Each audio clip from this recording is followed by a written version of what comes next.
This is National Native American Heritage Month. It's a time to celebrate the diverse cultures, traditions, history, and contributions of Native people. And you don't have to look far to find Native American culture in our area. One site rich with history is Millstone Bluff in Pope County.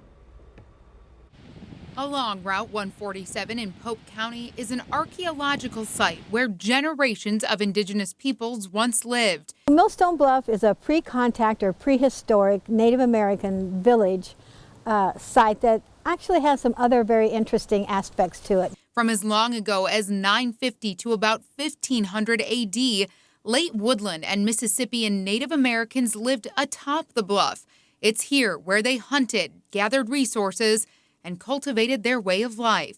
Mary McCorvey, Heritage Program Manager of the Shawnee National Forest, says much about the site is still unknown. So we think they probably, as they were using up the resources at Kincaid, they were familiar with this area and they came to live here.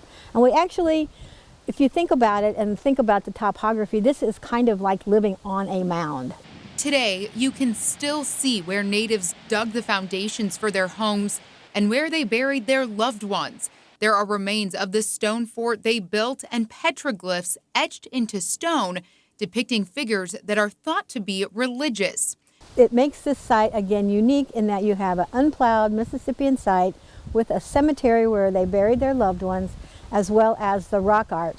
And the rock art here really displays who these people are, how they felt about themselves, really their identity. McCorvey also explains travel routes used by these natives impact how we live today, as many of the interstates and highways we now use follow those original routes. Learning about Native Americans that lived and occupied and used Southern Illinois it's a really good way to get in touch with the landscape yourself.